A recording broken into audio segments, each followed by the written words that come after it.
Hi there, everyone. My name is Madulika Malwenna, and I am currently undergoing the unit researching and developing engaging pedagogies in my Master's of Teaching Primary.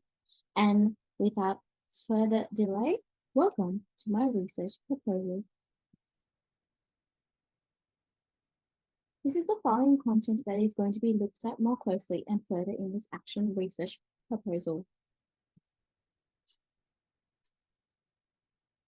Let's start off with the situational analysis. For my first professional practice, I was placed at Cambridge Park Public School, which is located in southwestern Sydney in the Greater Western Sydney region. The following data is collected from the school annual report and the Australian Bureau of Statistics. As you can see, 15.3% of students identify as Aboriginal and or Torres Strait Islander. 105 students have a language other than English, so ELLD students are quite common in this area. Furthermore, 24% of families are run by single parents, which is quite an extensive amount, and this is further evident during my professional practice as I got to know the students and their living circumstances a bit better. Also, as you can see, 16.9% of individuals in the Cambridge area have an education equivalent to Year 10 or below, and this information is collected by the Australian Bureau of Statistics and the School Annual Report, which furthermore expresses the characteristics and the low to middle socioeconomic disadvantages that majority of kids will most likely go through in this school. Cambridge Park Public School branches itself against the school excellence framework and already has effective initiatives such as various classroom practices, explicit teaching for 10 to 15 minutes for the start of a lesson, collections of data and its uses, supporting learners who need further assistance and or differentiated learning and student-centered learning practices.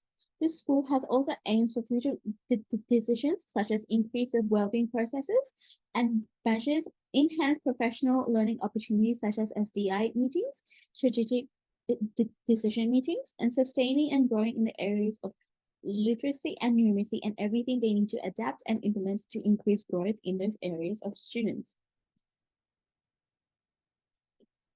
In the classroom, as it is an early stage 1 kindergarten classroom, it consisted of decorative, colorful classroom aesthetic.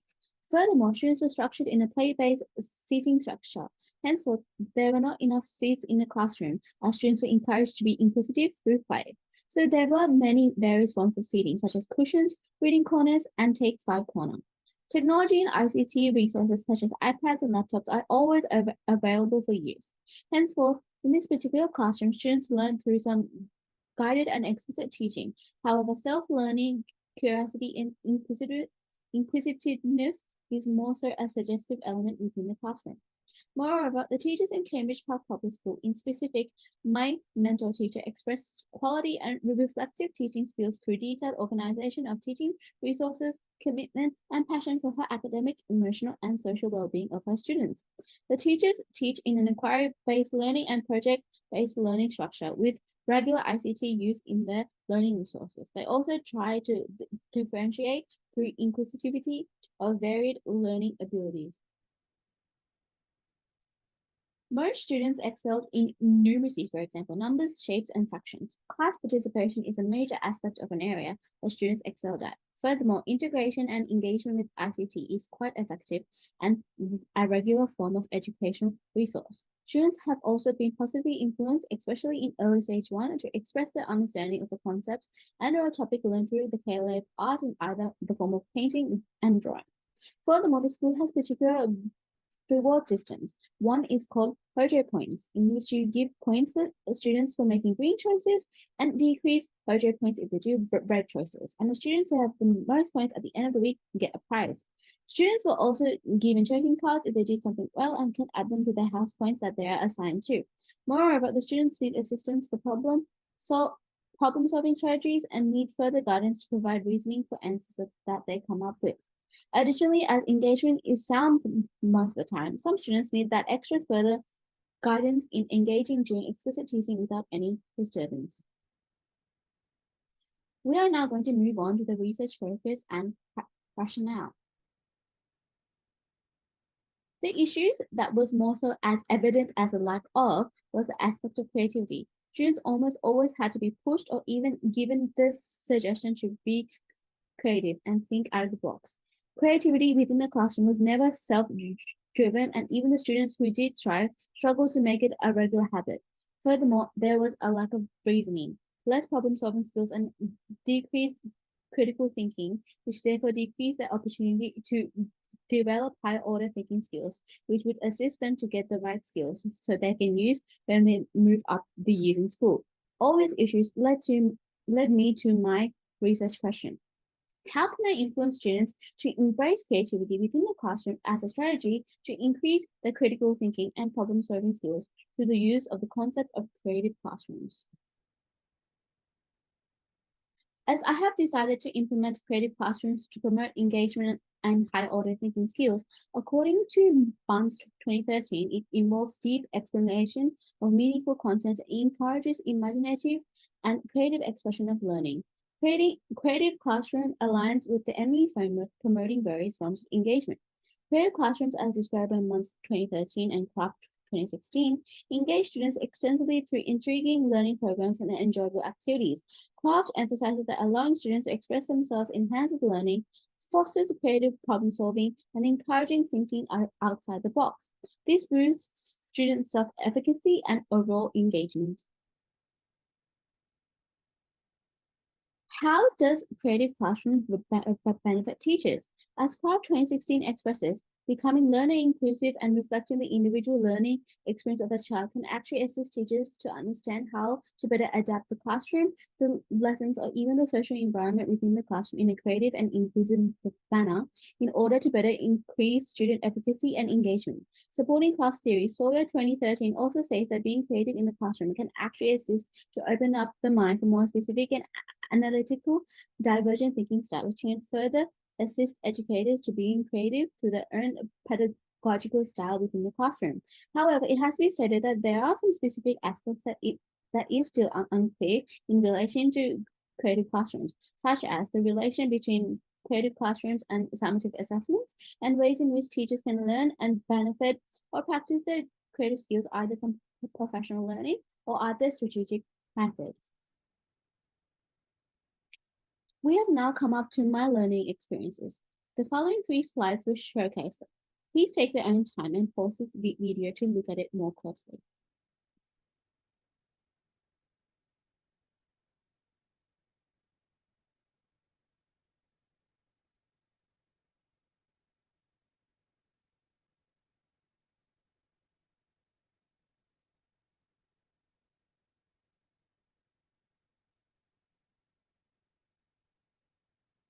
We will now move on to data collection and analytical design.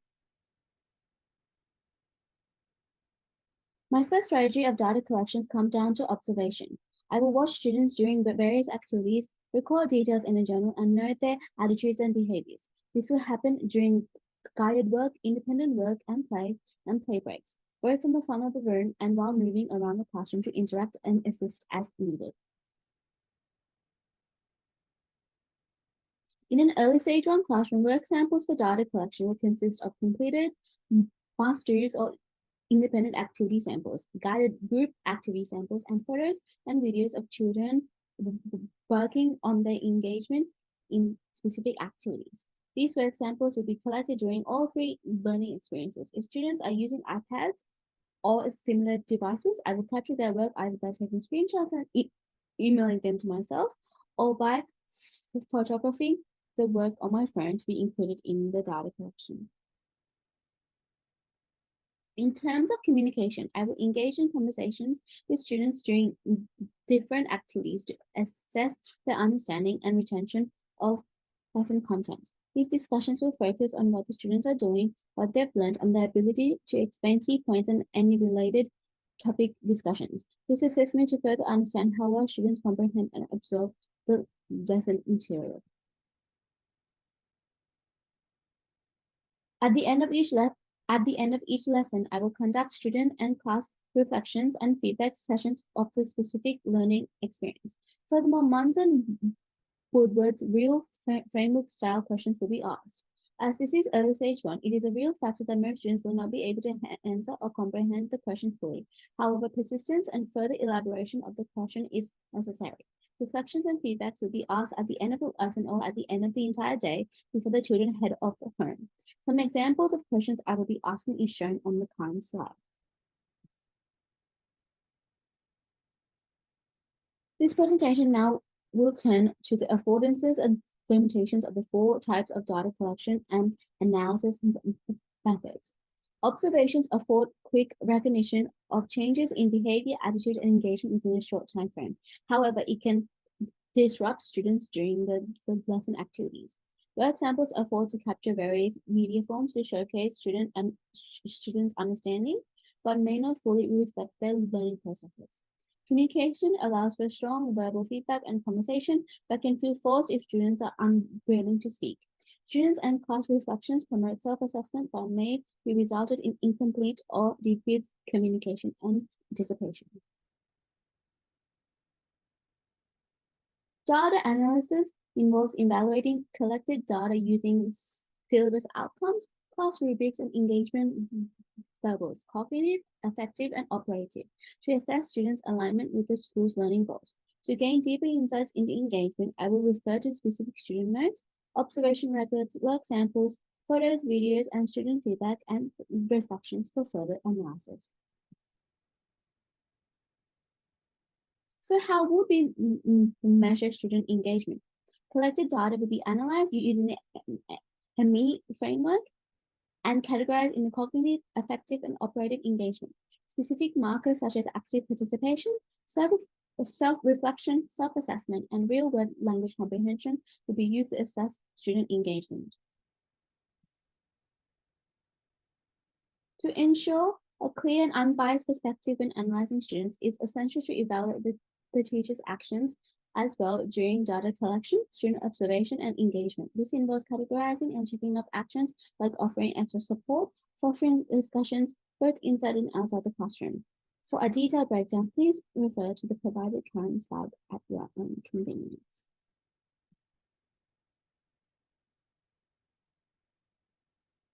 We are now moving on to link all the collected and analyzed data together with the research focus. In this case, we need to think, how can I link my teaching, specific pedagogy, and my research focus of creative classrooms and the specific activities and actions and evidence that the students were completing and participating in to the specific impact that the above factors have to student engagement in my classroom? To foster a state of flow in students, educators must create engaging and purposeful learning environments as suggested by Bohan 2014. The teacher will ask reflective questions to evaluate their success in promoting high engagement and consider ways to enhance their teaching pedagogy and strategies for a better learning experience. Additionally, I will explore how to adapt my personal pedagogy, such as creative classrooms, to further improve student engagement. Lastly, we move on to the summary statement. Implementing action research to enhance student engagement through teaching pedagogy has implications and challenges for professional development as an educator. James and Augustine 2013 highlight how action research benefits teachers in investigating their practices and improving student outcomes and school-wide improvements. I aim to gain in-depth knowledge about student learning, aligned with their AITSL standards 1.1 and 1.2.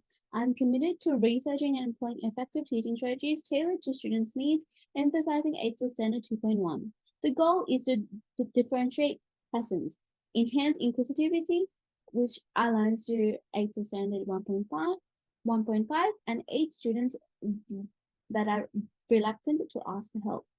I furthermore seek to challenge my personal teaching beliefs, improve inclusivity, and understand the implications for their teaching pedagogy, following AITSL standards 4.1, 4.2, and 4.3. Action research helps understand the classroom dynamics, students' thinking and behavior, impacting learning outcomes and growth, aligned with AITSL standards 6.1, 6.2, and 6.3. Finally, acknowledging imperfections, I will also utilize ASIL standards 6.5, 7.1, 7.2, and 7.4 to seek and embrace constructive critical feedback from colleagues, fostering continuous professional and ethical development of myself as an educator. Finally, I would like to close this presentation by a quote from Sir Albert Einstein. It is the supreme art of the teacher to awaken joy in the creative expression and knowledge, which is something I solely wholeheartedly believe and would implicate it into my life as an educator in the future. Thank you so much and hope you have a wonderful day.